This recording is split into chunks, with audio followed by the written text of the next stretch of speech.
Hello, dear students. Welcome to Economics with Bhargav Ma'am. Continuing with our Indian Economic Development series, we will cover chapter 4, that's poverty. This is the sixth video on the chapter. And in this video, we'll cover causes of failure of three-dimensional attack on poverty. अब भाई poverty को एक बार दोबारा define कर देते हैं. State of being poor. And poor कौन था? जो बेसिक नीड्स भी फुलफिल ना कर पाए. गवर्नमेंट ने बहुत सारी पॉलिसीज प्रोग्राम्स लॉन्च करे पॉवर्टी रिडक्शन के लिए. उसके अंदर जो थ्री डायमेंशनल अप्रोच रही है वो रही है ग्रोथ ओरिएंटेड अप्रोच, जिसके अंदर जीडीपी को बढ़ाना था, इंडस्ट्रीज, ग्रीन रेवोल्यूशन, इन सब के जो बेनिफिट थे वो ट्रिकल डाउन हो पुअर पे, इस तरीके की प्लानिंग थी. Then specific poverty alleviation programs में self employment program, wage employment program, ये सब प्रोग्राम्स उठाए गए थे. फिर providing minimum basic amenities to people में ये क्या था कि पॉवर्टी को किस तरीके से हटाएं कि लोगों को नरिशमेंट पूरा दे के, फूड दे के, इस तरीके की हेल्प दे के, उनकी हेल्थ केयर करके पॉवर्टी को इरेडिकेट करें. इतने सारे एफर्ट्स पूरी इकोनॉमी में लगे, लेकिन उनका रिजल्ट वो नहीं आया जो आना चाहिए था. तो भाई वो क्या कॉजेस थे जिसकी वजह से ये जो three dimensional attack on poverty है वो फेल हो गया? सबसे पहला कॉज है unequal distribution of land and other assets. जब भी आपके यहाँ अनइक्वल डिस्ट्रीब्यूशन होगा तो दो क्लासेस हो जाएंगी, एक हैव और एक हैव नॉट्स. और जो हैव नॉट्स हैं वो हमेशा एक्सप्लॉइट होते रहेंगे, और इनको एक्सप्लॉइट कौन करेगा? हैव्स करेंगे. यही बिल्कुल आपके यहाँ पे भी हुआ है. Due to unequal distribution of land and other assets, the benefit from direct poverty alleviation programmes have been appropriated by the non-poor. जितने भी आपके डायरेक्ट पॉवर्टी एलिवेशन प्रोग्राम्स थे, जैसे सेल्फ एम्प्लॉयमेंट प्रोग्राम्स जिसके अंदर गवर्नमेंट फिनेंसेस देती थी, वो एक्चुअली कभी गरीबों के पास पहुंचे नहीं. उसका बेनिफिट जो नॉन पुअर थे उन्होंने मैनिपुलेट करके ले लिया. तो रिजल्ट ये हुआ कि कंट्री के रिसोर्सेज भी लग गए और पॉवर्टी भी नहीं ख़त्म हुई. इसी तरीके से आपके पास रिसोर्सेज हमेशा लिमिटेड होते हैं और आपकी वॉन्ट्स इन कंपैरिजन अनलिमिटेड होती हैं. लेकिन इंडिया का तो केस ही निराला रहा है. आपने 40 इयर्स में अपनी पॉपुलेशन डबल से ज़्यादा कर दी. अगर आपको याद हो, अभी हमने पहले पढ़ा है फोर्थ वीडियो में कि 1973 में we were around 60 crore and by 2012 we were 127 crore. भाई जब इतनी ज़्यादा पॉपुलेशन बढ़ेगी तो आपके पास कभी रिसोर्सेज होंगे ही नहीं. और ऊपर से क्या हुआ है कि पावर्टी एलिवेशन के लिए जब भी एलोकेट हुए हैं रिसोर्सेज, वो उस मैग्नीट्यूड में नहीं हुए हैं जिस मैग्नीट्यूड में पावर्टी थी. तो compare to magnitude of poverty, the amount of resources allocated for this programme not sufficient. इसीलिए पावर्टी इरेडिकेट हुई नहीं. उसके बाद पहले ही आपके पास रिसोर्सेज शॉर्ट, लिमिटेड, आपके पास अनलिमिटेड वॉन्ट्स यानी कि अनलिमिटेड पावर्टी पे खर्चा करने की ज़रूरत, और ऊपर से आप उसको इनएफिशिएंटली भी यूज़ कर रहे हो. भाई आप इनएफिशिएंटली क्यों यूज़ कर रहे हो? भाई जो लोग प्रोग्राम को इम्प्लीमेंट करने वाले, जैसे कि गवर्नमेंट, बैंक ऑफिशियल्स, वो इल मोटिवेटेड, इल ट्रेंड. तो वो जो 1 रुपये में काम होता था वो 4 रुपये में करते थे, जो 1 दिन में काम होता था वो 10 दिन में करते थे या करते ही नहीं थे. तो रिजल्ट ये हुआ कि जो पावर्टी पे अटैक के लिए लिमिटेड रिसोर्सेस थे उनका कभी ढंग से यूज़ हुआ ही नहीं. So these programs depend mainly on government and bank officials for their implementation.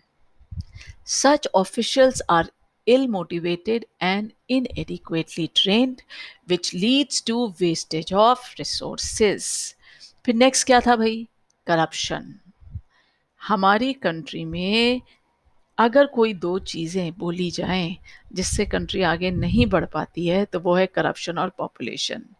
Corruption में क्या था कि जितने भी लोग इसको इम्प्लीमेंट करने वाले हैं वो हमेशा इसी फिराक में रहते हैं कि अंडर द टेबल उनका किस तरीके से कमाई हो, या वो किस तरीके से एलीट क्लास का इंटरेस्ट फॉरवर्ड करें. तो corruption along with the inclination towards interest of elites मतलब अमीर, led to an inefficient and misallocation of scarce resources. इसको ऐसे कह सकते हैं, बनना था कुआं, खुदना था कुआं किसान के खेत में, लेकिन वो कहाँ पे बना? वेल, एक एलीट के बैकयार्ड में, जो वहाँ का अमीर आदमी है उसके बैकयार्ड में। तो भाई पावर्टी कैसे एली खत्म होगी? उसके बाद non participation of local level institutions, जितने भी आपके विलेज लेवल इंस्टीट्यूशंस हैं, चाहे वो ग्राम पंचायत हो, सभाज हो, वहाँ पे लोकल लेवल इंस्टीट्यूशंस ने कभी भी एक विल दिखा के पार्टिसिपेशन नहीं करा जितनी भी गवर्नमेंट की पॉलिसीज़ हैं उनको इम्प्लीमेंट करने में। एज अ रिज़ल्ट, जब ग्रास रूट लेवल पर ही काम ढंग से नहीं हो रहा, ग्रास रूट लेवल पर ही सपोर्ट नहीं हो रहा, तो पॉवर्टी एलिवेट कैसे होगी? So due to non-participation of local level institutions and program implementations, three-dimensional approach could not yield desired results. इसी तरीके से हमारी कंट्री में इतनी पॉपुलेशन, इतनी बड़ी कंट्री, इतनी कंजम्पशन, भैया ना हमारे पास कैपिटल, ना टेक्नोलॉजी, ना मार्केटिंग टेक्निक, तो किस तरीके से जो छोटा बिजनेसमैन है या छोटी इंडस्ट्री लगाने वाला है, वो किस तरीके से करेगा अपने आप को सरवाइव बिना प्रॉपर मार्केटिंग फैसिलिटी के, इंफॉर्मेशन के? तो जब उसकी इंडस्ट्री नहीं सरवाइव करेगी तो एम्प्लॉयमेंट कैसे जनरेट करेगा? और जब एम्प्लॉयमेंट ही नहीं जनरेट करेगा तो पावर्टी कैसे एलिमिनेट होगी? क्योंकि इनकम ही नहीं पहुंचेगी लोगों के पास। Due to lack of capital and availability of easy credit, lack of modern technology, and poor access to information and marketing, small firms could not grow to provide sufficient employment. Result, poverty कभी tackle हो ही नहीं पाई। अब तो क्या ऐसे ही situation रहने दे? नहीं भाई, पावर्टी को इरेडिकेट करना है, पावर्टी को हटाना है। कैसे हटाएं फिर? देखो भाई, सबसे पहले तो जिन लोगों के लिए आप काम कर रहे हो ना, पुअर के लिए, आप उनका पार्टिसिपेशन तो करवाओ। Without the active participation of poor, successful implementation of any program is not possible. Poverty can effectively be eradicated only when poor starts contributing to growth by their active involvement in growth process. Poor को तो आपने involve ही नहीं करा, सारा non poor ने benefit उठाया, सारी जगह नॉन पुअर की इन्वॉल्वमेंट हुई, तो भाई फिर पुअर की पॉवर्टी कैसे एलिमिनेट होगी? दूसरी बात, social mobilization. Active involvement of poor in growth process is possible through a process of social mobilization, encouraging poor people to participate and get them empowered. This will also help create employment opportunities, which will lead to increase in level of income, skill development, health and literacy. जब तक social mobilisation नहीं होगी, society में एक wave नहीं उठेगी poverty के against, तब तक पावर्टी को एलिमिनेट करना बहुत मुश्किल है।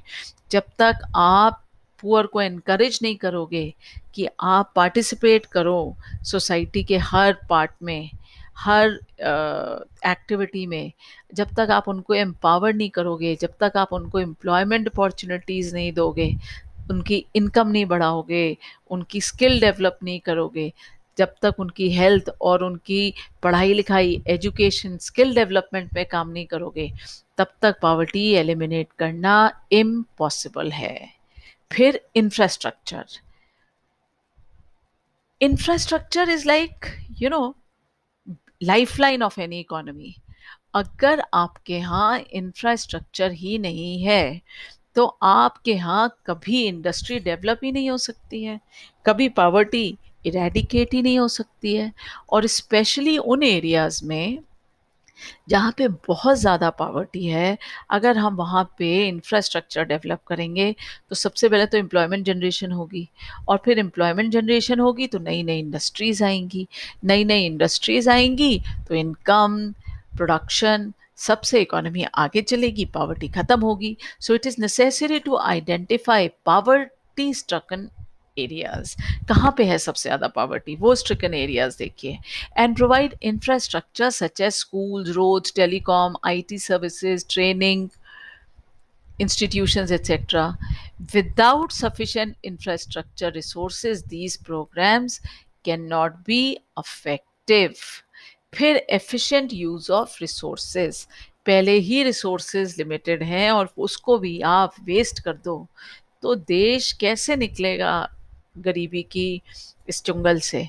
तो अगर हम चाहते हैं कि गरीबी ख़त्म हो तो भाई जो भी आपके रिसोर्सेज हैं उनको एफिशिएंटली यूज़ करिए, मोटिवेट करिए गवर्नमेंट ऑफिशियल्स को, बैंक ऑफिशियल्स को कि वो ये प्रोग्राम्स गरीबों तक पहुंचाएं और इनको प्रॉपरली इम्प्लीमेंट करें। अब एक और भी फिनोमेना देखा गया इकोनॉमी में कि कंटिन्यूसली फार्मर्स बहुत ज़्यादा सुसाइड करते रहे हैं। अब उसका क्या कारण रहा है? उसका एक कारण तो ये रहा है कि आपने फार्मर को उसकी ट्रेडिशनल फार्मिंग से एकदम एक हाई यील्डिंग कमर्शियल क्रॉप्स की तरफ ले गए और आपने उसको कोई टेक्निकल सपोर्ट नहीं दिया, आपने उसकी कोई काउंसलिंग नहीं करी, जो वो प्रॉब्लम फेस करता है उसका कोई सोल्यूशन नहीं दिया, आपने कोई उसको रेमेडियल स्टेप्स नहीं दिए, टाइमली एडवाइस नहीं दी। वो फार्मर पहले ही कर्जा लेकर कमर्शियल क्रॉप्स को लगा रहा है और बिना किसी सपोर्ट के तो सक्सेस हो ही नहीं सकता। इसका मतलब वो और ज़्यादा गरीबी के दलदल में फंस जाएगा, और ज़्यादा डेट के दलदल में फंस जाएगा। तो रिजल्ट अल्टीमेटली क्या होगा? He will commit a suicide. दूसरी बात क्या है, 1991 के बाद, अगर आपने चैप्टर नंबर 3 ध्यान से पढ़ा है तो 1991 के बाद पब्लिक इन्वेस्टमेंट तो एग्रीकल्चर में आना बंद ही हो गया। तो जब पब्लिक इन्वेस्टमेंट नहीं आ रहा तो यानी कि कोई इंफ्रास्ट्रक्चर डेवलप नहीं हो रहा, और बिना इंफ्रास्ट्रक्चर के, बिना इरिगेशन फैसिलिटीज़ के, बिना ट्रांसपोर्टेशन फैसिलिटीज़ के आप चाहो कि एग्रीकल्चर डेवलप हो जाए, इंडस्ट्री डेवलप हो जाए, एम्प्लॉयमेंट जनरेशन हो जाए, जो गरीब है उसके पास बेनिफिट पहुंच जाए ग्रोथ का, इम्पॉसिबल। तो अल्टीमेटली क्या हुआ कि farmer was left high and dry and many farmer started to commit suicide. उसके बाद जो हम लोगों ने बाहर से सीड्स मंगाए ग्लोबल फर्म से, उन्होंने जो सीड्स भेजे उसका जर्मिनेशन रेट बहुत लो था, यानी कि अगर 100 बीज डालो तो उसमें से मुश्किल से 50 जो बीज थे वो आपको सीड से कन्वर्ट होते थे प्लांट में। तो आप ये देखो कि कितना ज़्यादा फार्मर के ऊपर कॉस्ट का फ़र्क आ गया, डबल कॉस्ट पड़ने लग गई। फिर जो पेस्टिसाइड होते थे, इंसेक्टिसाइड होते थे, फर्टिलाइज़र होते थे, उनकी क्वालिटी भी बड़ी लो ग्रेड होती थी। इससे क्या हुआ कि फार्मर कर्जा लेकर इन सबको खरीदता लेकिन वो सब फेल हो जाते। अब कर्जा वापस कैसे करे? तो अल्टीमेटली वो सुसाइड कर लेता था। फिर crop failure, paste attack, drought, ये सब तो उसको धकेलते ही हैं पॉवर्टी की तरफ और सुसाइड की तरफ।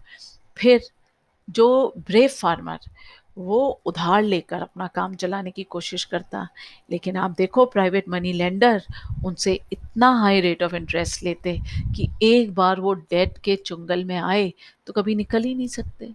36%, 120%, 120% का मतलब हो गया कि अगर मैंने 100 रुपये लिए तो 120% तो मैंने उसके ऊपर इंटरेस्ट दे दिया और असल अभी 100 रुपये की खड़ी हुई है। तो आप खुद सोचो, आप कभी वो पैसा जो आपने उधार लिया है वापस ही नहीं कर सकते। तो रिजल्ट, फार्मर सुसाइड कमिट कर लेता है। इसी तरीके से जो आप बाहर से इम्पोर्ट्स मंगाते हो वो सस्ते होते हैं, जो हमारा फार्मर है उससे कम्पीट ही नहीं कर पाता, उसके प्राइस को डिक्लाइन करना पड़ता है, उसकी प्रोडक्ट के प्राइस को, उसकी प्रॉफिटेबिलिटी डिक्लाइन हो जाती है। रिजल्ट ये होता है कि उसके खर्चे ज़्यादा, कमाई कम, कर्जे बढ़ते चले जाते हैं और ultimately farmer things of the very major steps, lack of access to water for crops. India is a agricultural country और यहाँ पे एग्रीकल्चर कोई बढ़ाने वाली चीज़ें नहीं है। एग्जॉर्बिटेंट रेट पर फार्मर्स बोरवेल्स को ठीक करने के लिए पैसा उधार लेता, क्योंकि पानी के बिना तो कैसे चलेंगे क्रॉप्स। अब वो उधार तो कभी वापस होगा ही नहीं क्योंकि रेट ऑफ इंटरेस्ट इतना हाई है। तो result ultimately farmers are forced to take extreme steps. So I hope the topics which we have covered today are clear to you. Listen to the video twice, thrice. This is a very important video. Definitely, you will be able to understand the chapter very well, clear your concepts very well. Like and subscribe the video so that you continuously get the notification of my new video, which I will put continuously for your benefit.